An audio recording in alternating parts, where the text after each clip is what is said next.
All right, thanks everybody for coming, and thank you, Manny, for setting this up. I really appreciate all the hard work that the team has done to put together this conference. So if folks have been to some of my talks before, I generally present what our latest research is on the labor market and share how that data could be used in your work. So today's session, if you read the description, is a little bit different. Our team has been working on a professional development program for faculty at the community college system.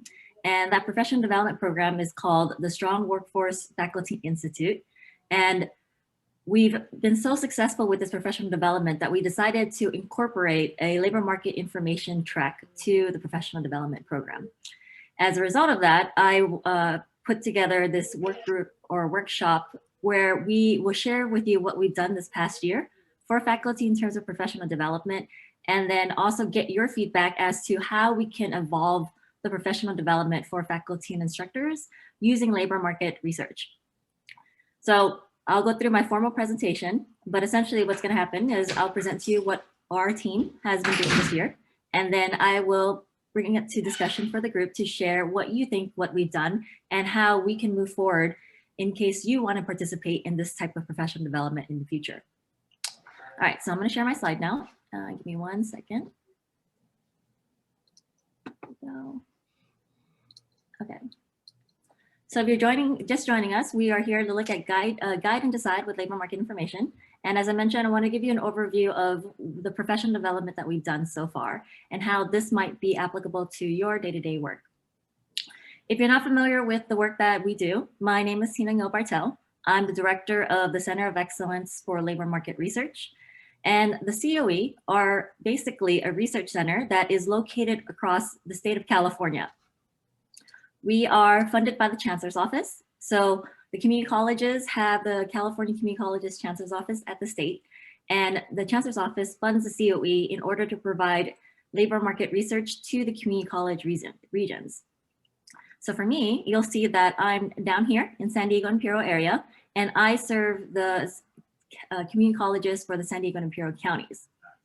If you're not familiar with the community colleges in this region, here they are. We have 10 community colleges, and all of our labor market research is available for them, as well as to the public, but mostly catered to the colleges, for them to use in program development and strategic planning. Since I serve the colleges with labor market research, I also help provide training similar to these types of workshops. And one of the types of trainings that I helped facilitate or lead was the Strong Workforce Faculty Institute this past year. So if you're involved with any of the community college work and you've heard the term strong workforce, I'm not sure what it is, it's basically an initiative from the state. And at the local level, we decided to invest into faculty or instructors to help improve the student experience. So for today's session, I'm going to walk you through what the Strong Workforce Faculty Institute was, our plan for the second version of the Institute, and then again, as I mentioned earlier, go into discussions and recommendations from the group here, how we can improve moving forward. So our Strong Workforce Faculty Institute is a professional development framework for community college faculty members. Again, as I previously mentioned, we're thinking about opening it up even broader to beyond community college faculty members. So if you're not part of the community college system, don't worry, this might still be relevant to you. This PD, or professional development framework, includes the following concepts. We have compensation for the faculty at the colleges, project-based learning, so the professional development is centered around a project. There is guided reflection, data and research, since I help co-chair the data and research committee for the entire region for the community colleges. Data and research is a must. And then it's a cohort model. As we know, in many of our programs, cohorts usually have the best retention, and therefore we incorporated that into this professional development for community college faculty as well. So just to give you a little bit more detail on what the professional development entailed, we provided stipends for community college faculty this past year. So 2020 seems to have flown by very quickly, but essentially in order to participate in this PD program, faculty would get a stipend once they finish their project or their online form. The online form or this project is equivalent to what you would provide your students in a classroom, such as an assignment. And the faculty went through guided reflection. So the online form, think of it as kind of a survey or a form where you can fill out fields, but it has a series of investigative research and reflection questions. So it guides faculty in thinking about their courses with an inquiry mindset, and then asks them to reflect on what they learned after they looked at data. That leads me to data and research. So the form is filled with course level data for the faculty to analyze their students' retention and completion.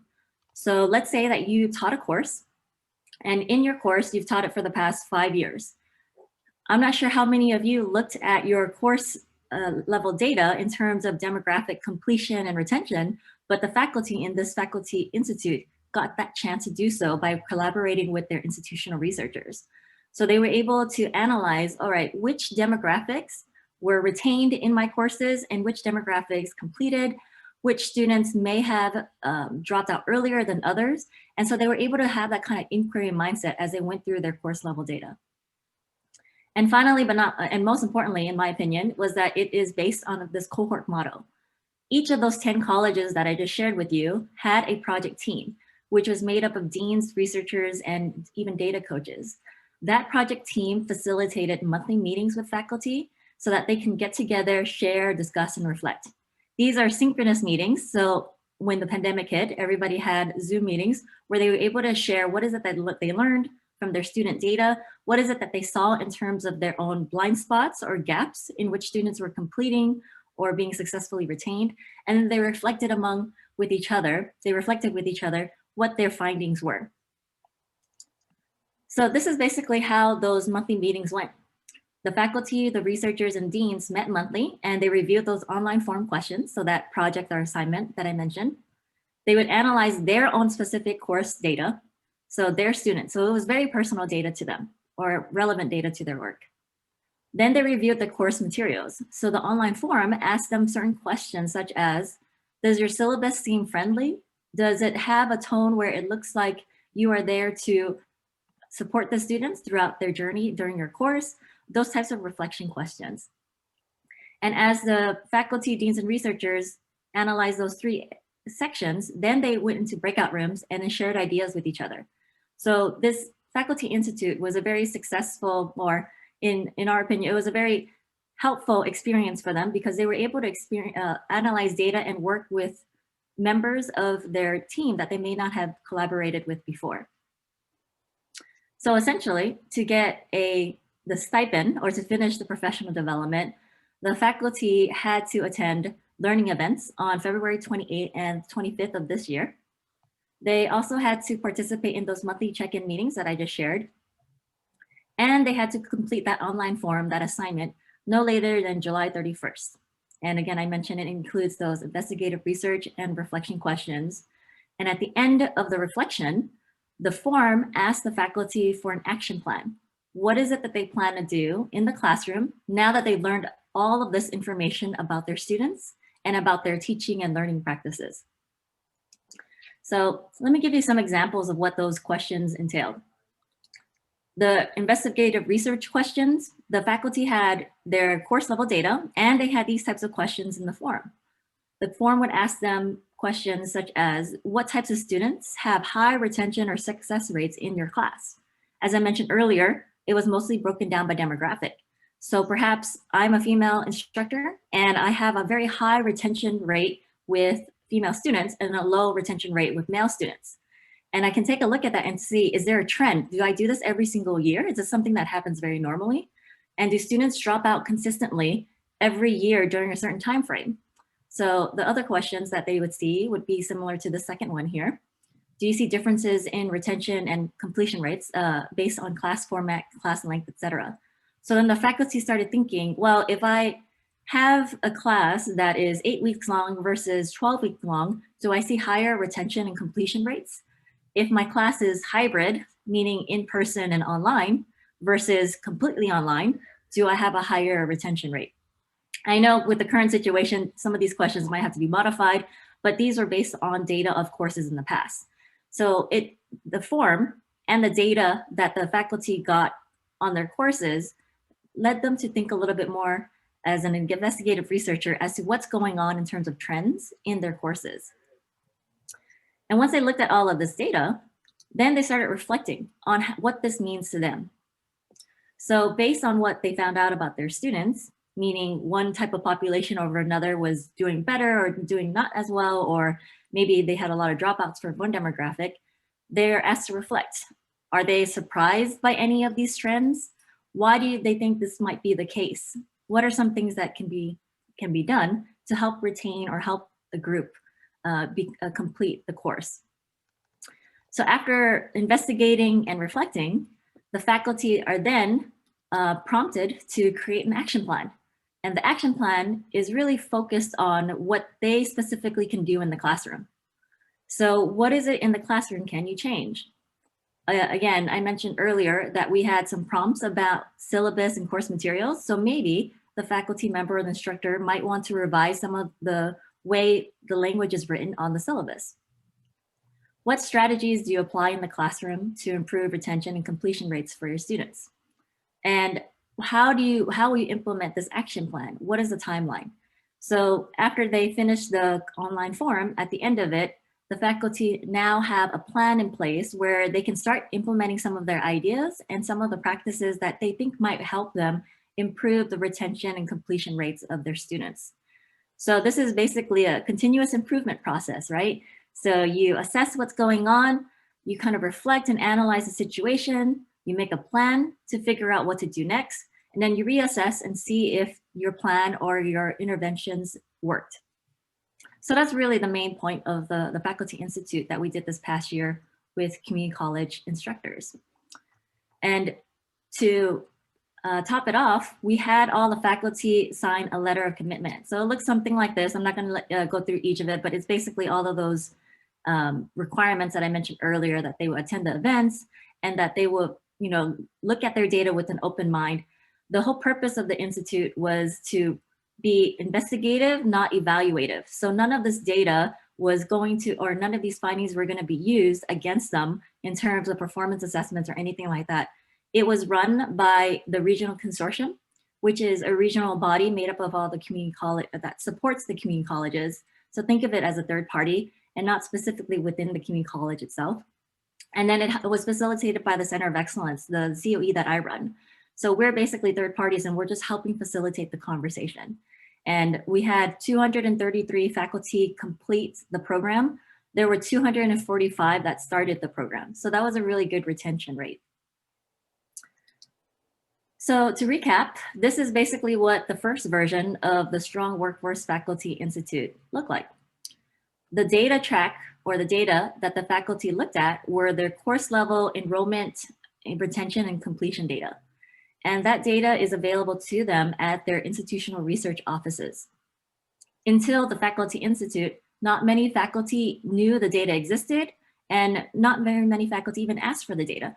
So participating in this professional development program really got them to think about, oh, what data does exist in my campus for my students that I can take a look at, and partner with those institutional researchers to answer some of those types of questions that they have about their students.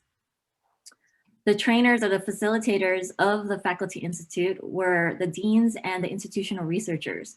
So again, I mentioned earlier, the deans and researchers met monthly, and they helped the faculty review their data, and together they collectively went through the online forum to answer those investigative and reflection questions.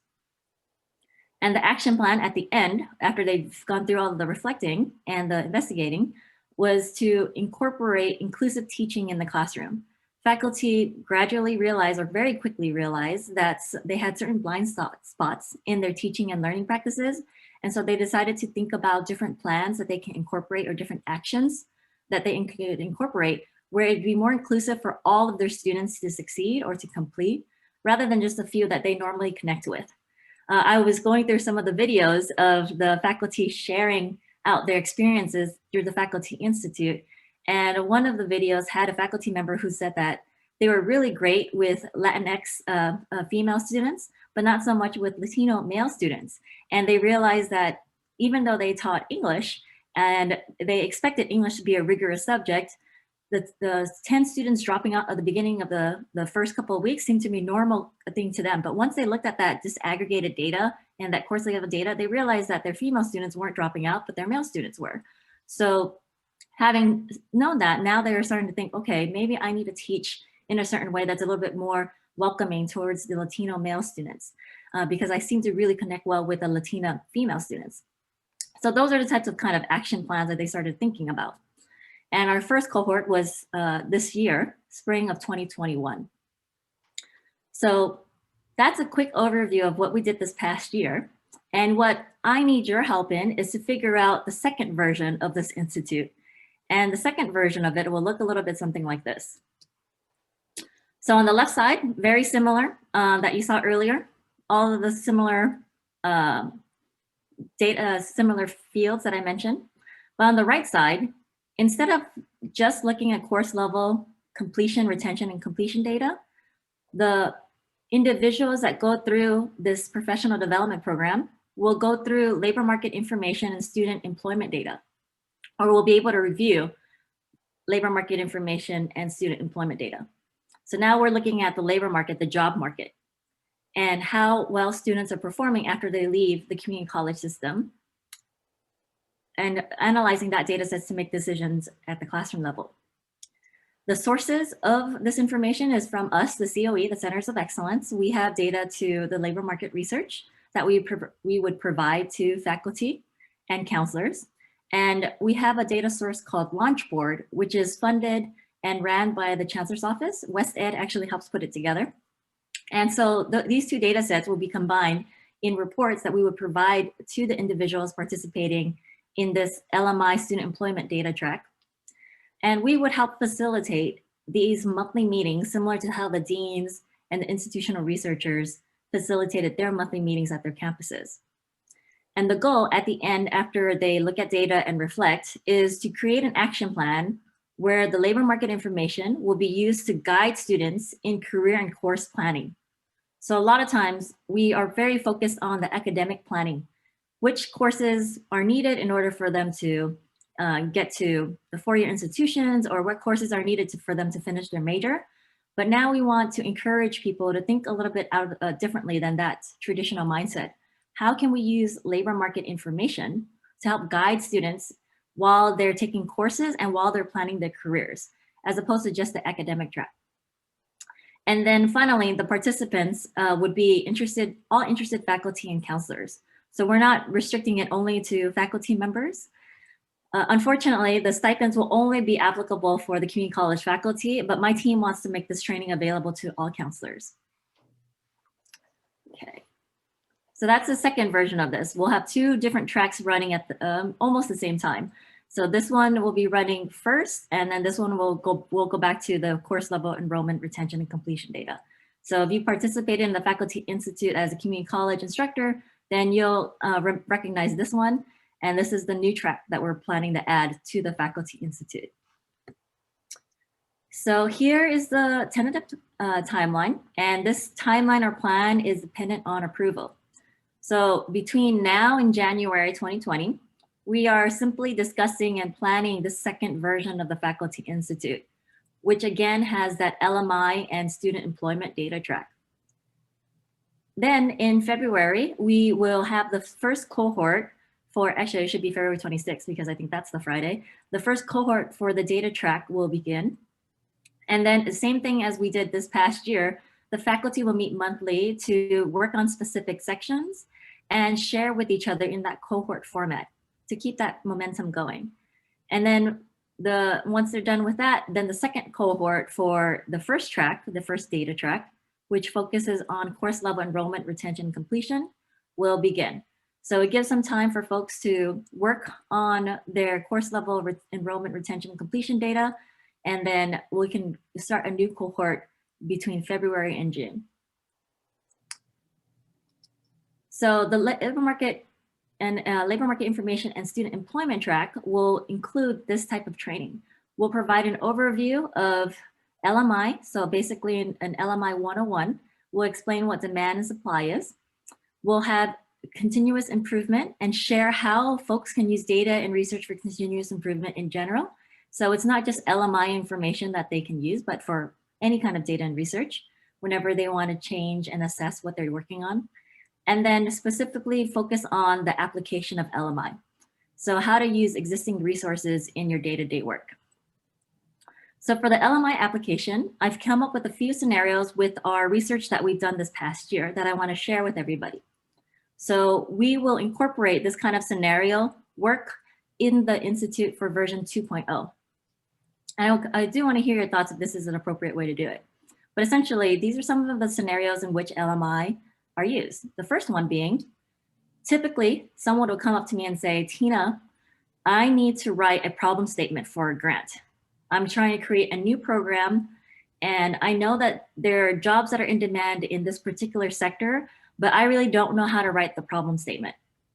So the COE, my center, provides a lot of resources, and here are two of them that are listed, and you can find these links on our resources on the slide links. Oh, you can find these links on the slides, which I think you have access to Whova, but if you have difficulty, then let us know. We'll be able to put that into the Whova itself. But here are two resources, the Career Education Guide and the Geographic Distribution of Need. So to write a problem statement, folks will ask things like, all right, why is this sector important? What jobs are in demand?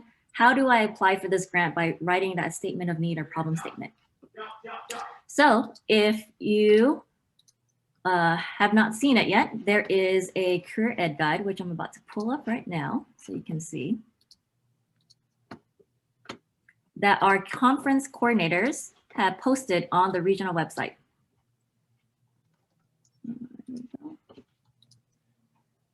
And the career education guide looks a little bit something like this. So if you've been asked to write a problem statement, this is where I would recommend you starting off. All right, well, I need to know how important the sector is. Let's say that you are supporting a program in advanced manufacturing, and you need to tell grant makers how important advanced manufacturing is, what it is, and how big it is in our region. So this career education guide, again, this is one of the resources from the counselor conference. It'll give you a description here on this page, and then it will tell you some fast facts. There are over 92,000 people employed in advanced manufacturing. It's projected to grow at least 1% in total jobs. There are over 3,000 businesses, and students can expect to earn over 96,000 jobs in advanced manufacturing. That's why it's important, and that's why we are creating a program for it, or that is why we're applying for this grant to support our program, because that's how important it is in our region. So this career education guide really gives you those high-level numbers for you to write that statement of need. And if you want to go into more detail, the career education guide gives you the entry-level wages for the types of jobs that you can find in the sector. So we just updated this. We include the hourly rate for the entry level and the salary. So now you have both if you're not familiar with annualizing it. Basically what we did was we multiplied the hourly rate by 2080, which is the typical number of hours that a full-time person would work in a year. And you can go through here and say, you know, my program teaches for machinists, maintenance and repair workers, and they make about 33,000 a year to entry level. Welders make about 37, etc. So you can see here the types of wages that these occupations can train for, and you can kind of create a career ladder. So here's the entry level for those with a high school diploma and some training, those with some college, an associate degree, and a bachelor's degree or higher. So this is all the information you can put in your proposal if you're applying for a grant, for example. Okay, so that's one resource that we provided, and this is brand new. It just came out last month. So we just finished with that one. So the other resource I mentioned earlier was that Geographic Distribution of Need tool. So we have a link in the slide. So if you didn't get a chance to look at it, the slides look like something like this. And you can click directly onto the slide. But if you click on the Geographic Distribution of Need, you'll come to this, it's called a Tableau tool, and it's basically a data visualization tool. Essentially what our team did was use this tool to visualize the data that might be important to our stakeholders. So let me show you how this would work. Let's say that you're applying for a grant to give money to, to give out laptops to your students, but you need to target areas in which those laptops are being distributed. The pandemic hit, you have all these resources. A lot of your students don't have access to the internet or computers. You really want to apply for a grant to give them those laptops or computers. So let's say we've spoken to San Diego County, and I want to identify, based on this metric, well, I can't see this with here, the households without a computer. So if I click on that, the map will update, and you'll see that the darker the zip code color, the more need there is in that particular zip code. And the lighter, you'll see that that's a less need, right? The less percentage of your household. So if you're not familiar with using the maps, you can also look at the table below. So just this map alone will tell you that of all the zip codes in San Diego County, these are the top zip codes in which there are the most percentage of households without a computer, with access to a computer. So you can see here, and then in the grant application, you can write something like, we serve students a lot, 90% of our students are from 911 zip code. And that seems to be the area in all of San Diego County that has the most households without a computer. So if you give us this grant, this would really support the area with the most need, right? So the research that I provided with you shows you both sides. The side where the employer has demand for those jobs and the need in the demand side. And here's the supply side, the students. The students are the ones where they're located in the region, and you can pinpoint exactly which areas have the most need in that statement of need. All right, so that is one very quick scenario in which you can use some of our research. Manny, do we have any questions before I keep moving on? I know I'm just going rapid fire. No, you're fine. We don't have any questions.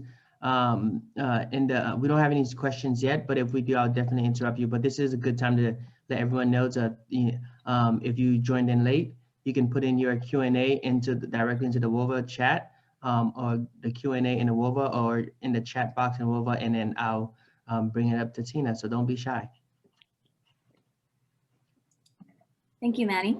No problem. So I'm sharing with you all that's this one specific scenario because this is the kind of thought process we'll incorporate in the second version of the Faculty Institute. The assignment or that online form will have folks go through the steps that I just shared with you.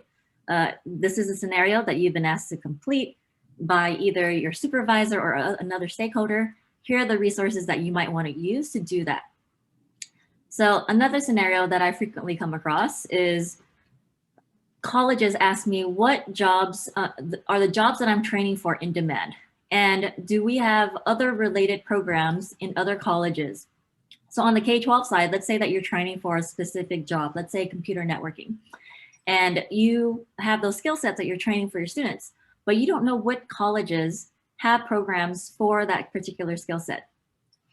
So let's take a look at labor market briefs as one of the resources first.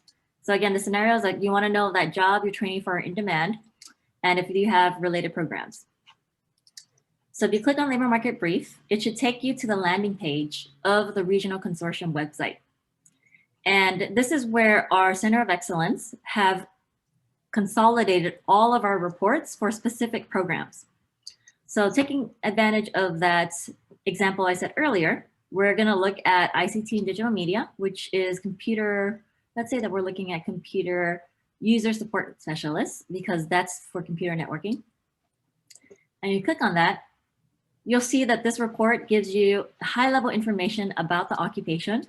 It's catered toward a community college audience, but at least it gives you a lot of information that you might need if you're in the K-12 system, for example.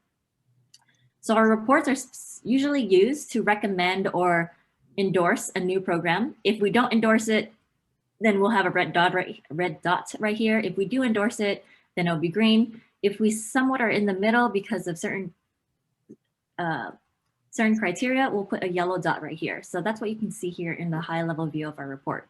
We'll show if there's a supply gap in the region, meaning that there's a lot of demand from employers, but not enough students to fill those demand.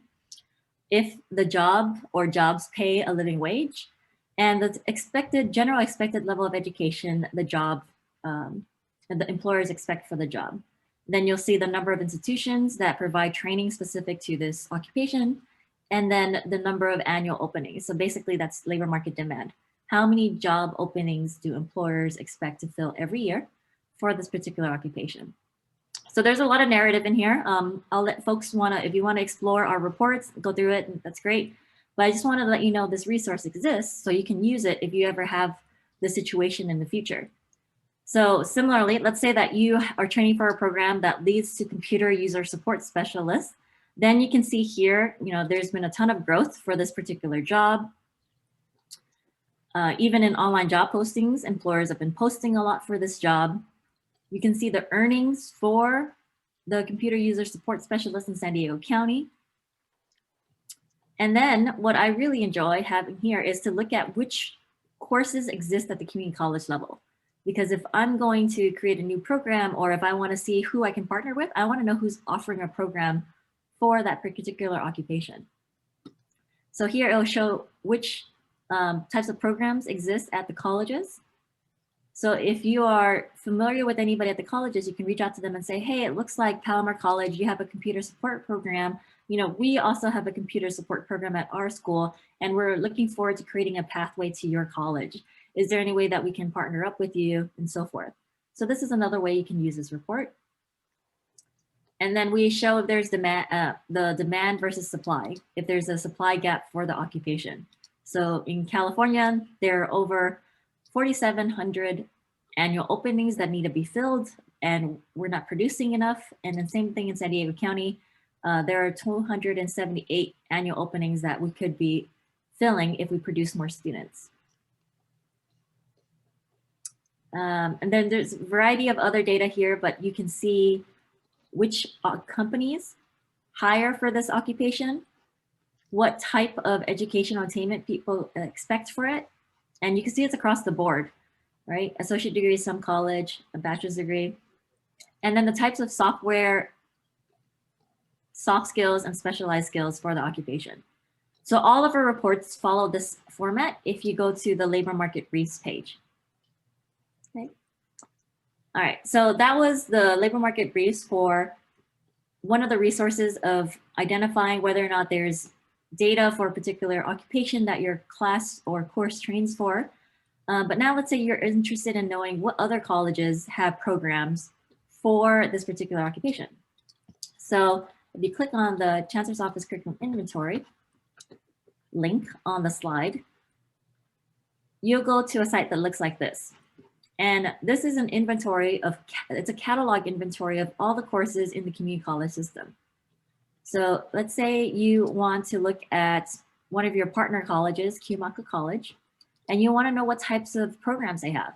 This is a list of all of their courses and programs in their catalog. So you'll see that music education has an associate degree, an AS degree, etc.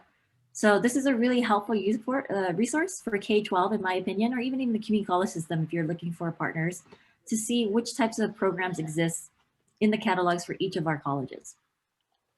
Okay. All right, I'm going to go back to my slide. Okay, so as a reminder, the scenario in which I shared those two resources with you all is the scenario that people are asking about, which jobs that you're training for are in demand and if there are any related programs.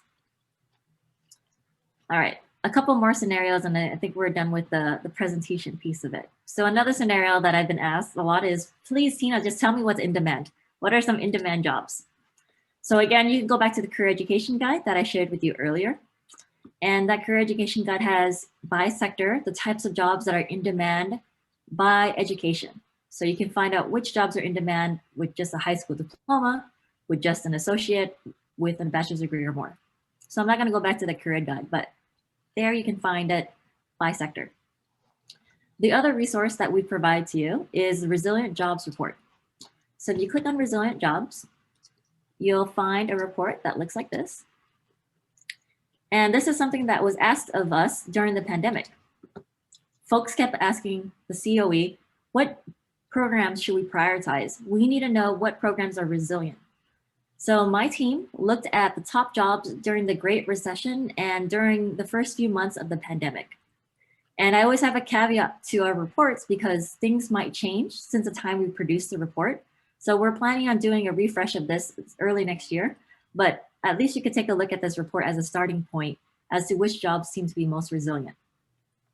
So what we did was, for the Great Recession, it was the period between 2007 and 2009. And if you're available tomorrow, I have a session on this particular report in detail at 9 o'clock. And we have a panel of resilient industry folks that will be talking about their resiliency in the labor market. But in any case, we looked at the Great Recession. And during the Great Recession, between 2007 and 2009, we looked at the jobs that were in most demand during that economic downturn. Mind you, it was one of the biggest financial crises in a very long time, and it was when the housing market crashed. So it was very, very small in terms of the number of jobs that were recession-proof. But we found them anyways. So if you go to the recession-proof list, you'll see a list of the jobs that were resilient during that Great Recession period, 2007, 2009. And this one here is specific to middle skill jobs, or the jobs that the community colleges can train for. But we provided the full list of recession-proof jobs in Appendix A, or recession resilient jobs. And you can click on each of these and they'll take you to a source called ONET. And ONET, if you've never accessed this website before, gives you more detail as to what the job does in terms of the tasks, the skills, knowledge, skills, and abilities, etc. Excuse me, let's go back here.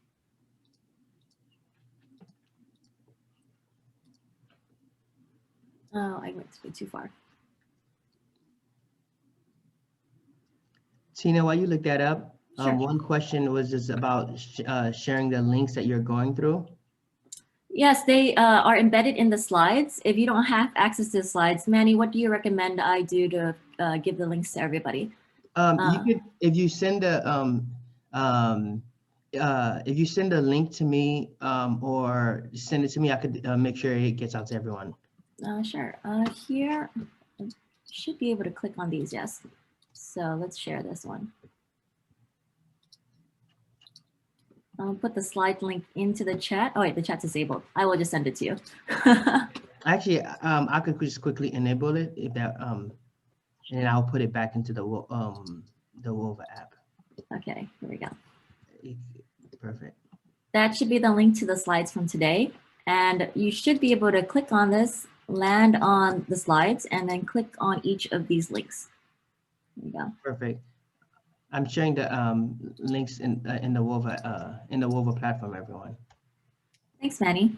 No problem. Awesome. Good teamwork.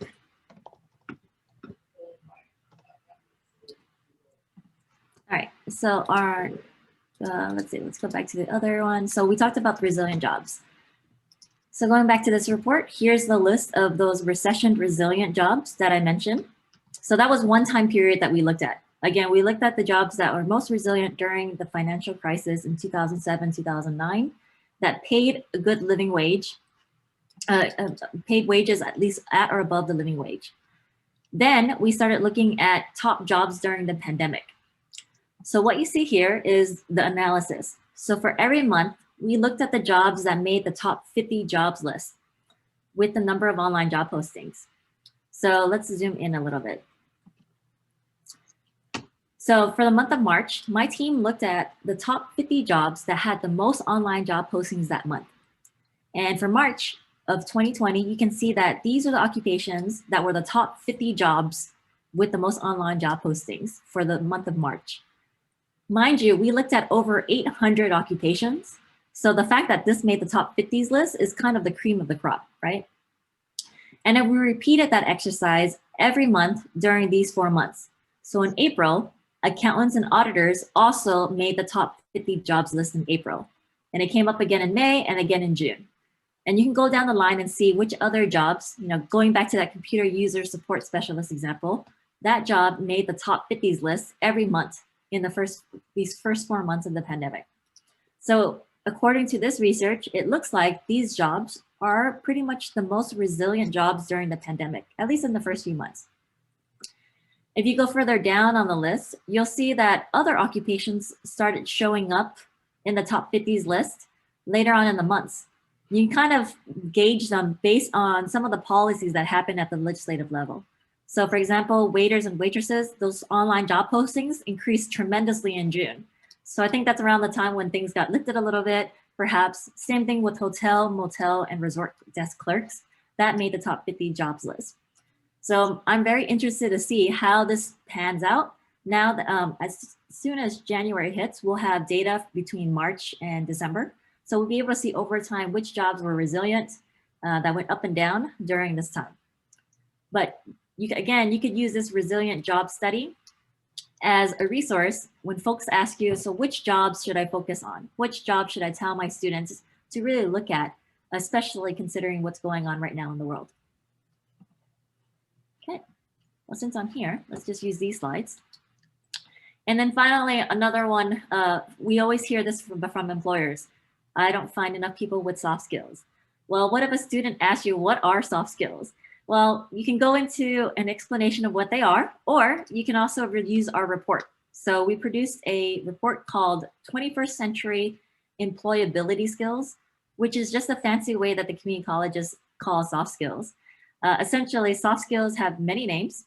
They are called baseline skills, essential skills, foundational skills, emotional intelligence, etc. But we grouped all of the top soft skills in the nation and in San Diego County into 6 categories. So these are the 6 main categories that we group them into. And these are the types of words that showed up in online job postings from employers. So we saw bilingualism came up a lot, communication skills was the top, flexibility and adaptability, especially during this time. Employers really need people who are flexible and adaptable. Things are changing all the time. People who have analytical skills, critical thinking, problem solving, etc. So the report provides you with explanations of what those 6 categories are. And if you go down to the appendix, they'll actually give you a description, a definition for each of the soft skills that you might be thinking about sharing with somebody or teaching somebody. So here those descriptions or definitions are. And then we provided an analysis of the top soft skills in the nation and in San Diego County. So what you're seeing here is that these are the number of online job postings that we saw in 2019 with the words communication skills. And that was also the top soft skill in San Diego County job postings with 175,000 online job postings that listed communication skills. So you can see here that the top 9 soft skills are pretty similar. The ones in bold match both the nation and San Diego County. And so the top 9 soft skills here are the ones that I would really focus on if I'm trying to tell a student, hey, you might want to work on your teamwork, your customer service skills, communication skills, organization skills, and so forth. And if the student asks you, what does that mean? You have the definitions down here. And again, this is a high-level guide, but at least it gives you an idea of what to look at when you're trying to embed soft skills into your curriculum or into your classroom. Okay. All right, so those are the scenarios that I wanted to share with folks in terms of our most recent research that we've released this year. Any questions before I move on to asking some of you some more questions? Feel free to post your questions or comments in the WOVA chat. It's on the right hand. It's on the right side of your screen. It says Q&A, pose and chat. Don't be shy. All right, while folks are doing that, I don't know, Manny, if you allow them to speak during this time, but I wanted to ask folks these discussion questions. So again, these are some of the scenarios that we're going to incorporate in our training. I've shared with you at a high level how this can be done. But essentially, what I really want to know is, do counselors and faculty often collaborate at your institution or your organization? Or is it something that is done more independently? Because the purpose of the Faculty Institute second version is to help increase that collaboration among different groups. And the main groups we're really targeting are instructional faculty and counseling faculty. Feel free to unmute yourselves. If you want to jump in and chat, feel free to unmute yourself. Or if you want to, you could put your comment in the chat section on the right-hand side of the WOVA app. I mean, the WOVA platform.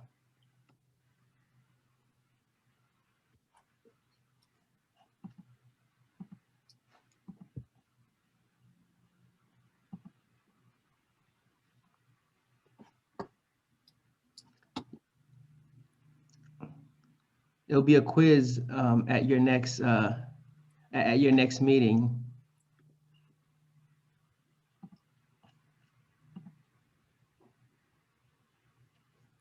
All right. It's fine if folks don't have any answers to this now. I just wanted to ask because otherwise we're kind of planning this as we go along. And so I want to make sure that the scenarios that we plan around are focused on what they want. Oh, sorry. Sure. Just had a chat come in and said, yes, I think there is a combination of both on our campus.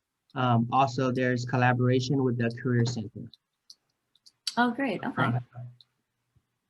Is there a way for us to help increase that collaboration? So that way that both career centers and faculty are hand in hand. So let's say that a faculty member is teaching a class and it seems like that student in that class is really interested in a specific occupation. How often is it that that faculty member will tell a career counselor, hey, my student's interested in this job. Do you have a contact related to this particular field or something along those lines? Is there any that kind of collaboration going on?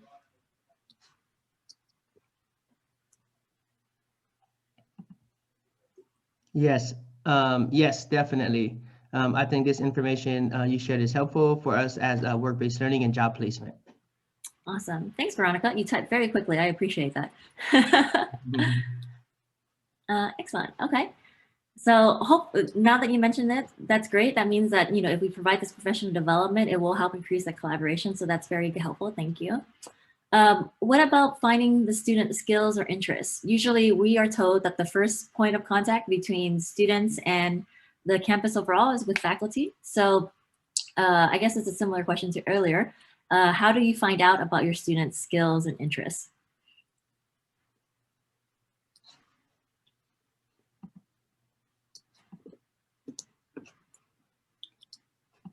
And again, you can unmute yourselves. You can unmute yourself, or you could throw it in the chat.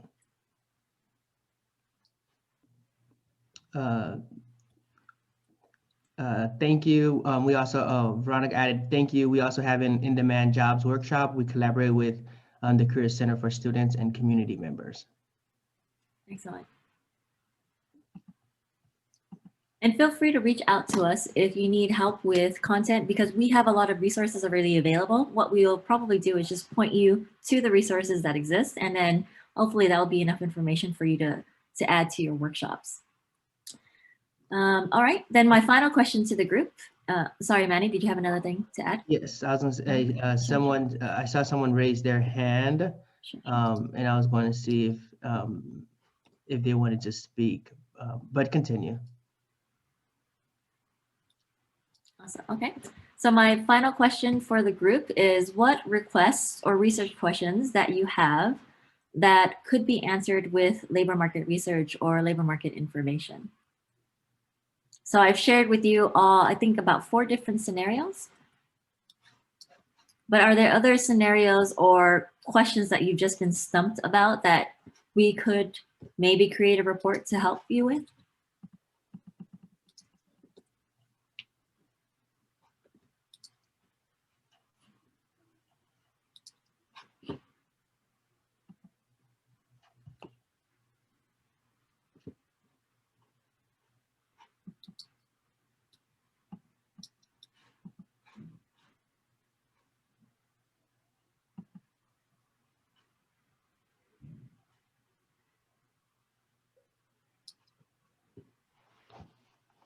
And actually, there was one comment I had forgot to add earlier from Veronica when she had replied. It was, our career counselors use MBTI and Career Coach to assess students.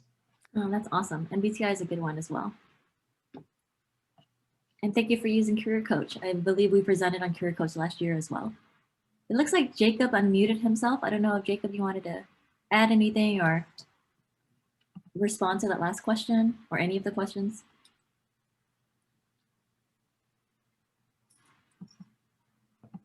Yes, I saw that too, actually. Jacob, you could unmute yourself and speak. I saw you, Jacob had raised his hand, so I wanted to.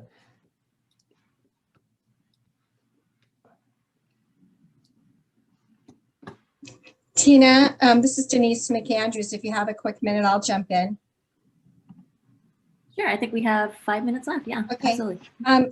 First of all, I really want to thank you for doing that work about resilient jobs and for updating that. Just being right in the field with job seekers right now, it's becoming a very important topic. And as you already know, the pandemic is, it's creating a large divide. Mhm. For women primarily who are now taking care of children at home more than men are, and for service workers who tend to kind of live on the lower end of the socioeconomic scale. So we really need to ramp up, and for program development, we need to be, knowing where to shift to. I am from an adult school. We're pretty nimble. We can move quickly. And so that data, I'm just anxious to chop right into it right now. I'm so thankful to have it. Oh, thanks, Denise. Thank you very much for that comment. Yeah, sometimes we produce these and they're gonna go in the void, and we have no idea if folks actually use them in their day-to-day work. So I'm glad it was helpful. And if you have any questions, yeah, let me know. Again, when we release the new version of it, we'll definitely send it out and it'll be updated on our website. And Tina, we had a comment by Alexander. He said, we use these reports frequently in K-12. Please continue the research around sector data, in-demand skills, alignment with college degree programs, etc. Thanks, Alex.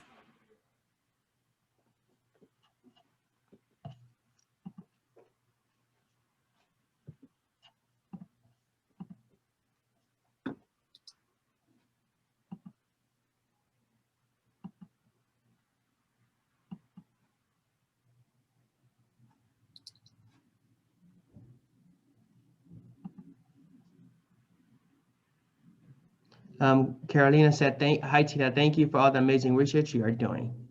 Thank you. I look forward to also seeing you tomorrow at our session.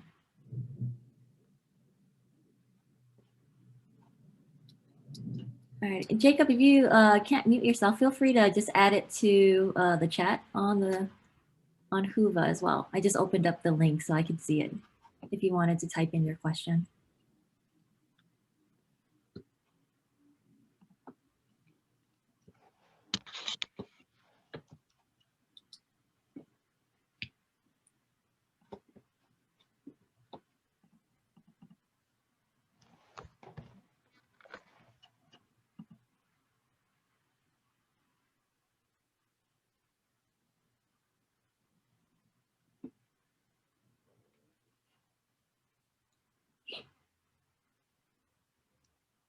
Tina, you said you could see the chat too?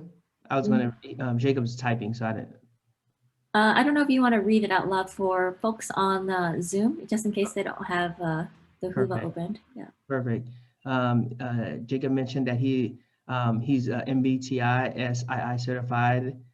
So I use assessment. So he uses assessment tools. Additionally, he evaluates military personnel's military specialty, MOS, to evaluate their skill sets.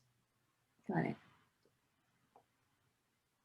I haven't heard of the MOS, but I will look into that too. I think one of the projects we have been noodling in our mind is figuring out which resources are already out there in terms of translating military skills to civilian skills and vice versa.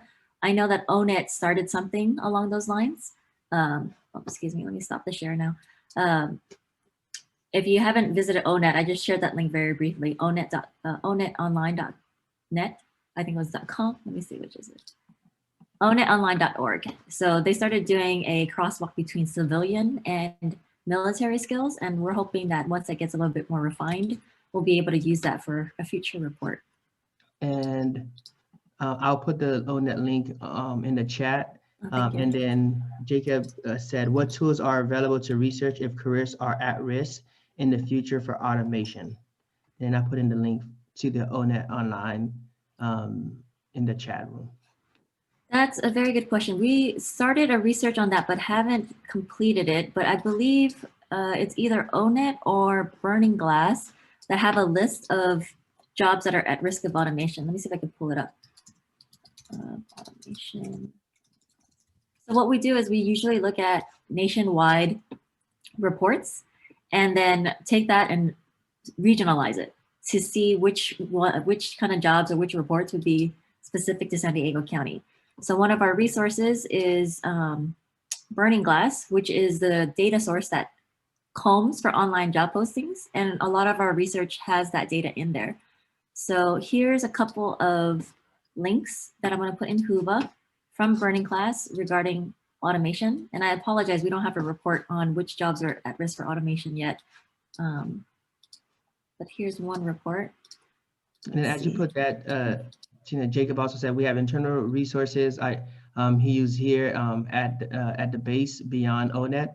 Happy to discuss that with you, Tina, when you all can connect. Oh, perfect. Thank you very much. And I just want to be mindful of time. So since we started about 1.5 minutes later, if that's okay, we could go to maybe another 1.5 minutes as well, to 11:32 or 11. And then I'll close out. A few just housekeeping things for the closeout is that the presentation and the video recording will be available. Will be available for you all afterwards, after the presentation. And also, if you could rate the session at the end, it's on your screen where the Whova app is on the bottom where it says add agenda, like session, rate session. If you could take a few quick minutes to rate the session when you're done, that would be also great. And then before we log on, we'll do like a quick video screenshot with everyone. Thanks for coordinating this, Maddie. Oh, no, it's, I had the easiest part, trust me.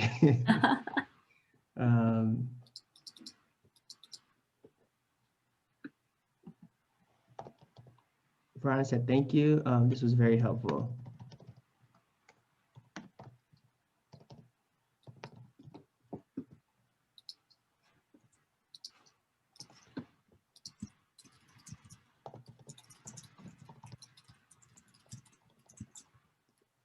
All righty, so if there's no more questions, I don't see any questions in the Q&A. In the chat, a bunch of folks are saying, Tina, thank you, very helpful. Jacob, Carol, you all are welcome. And I'm seeing the links here. And again, everyone, the presentation and the recording will actually be available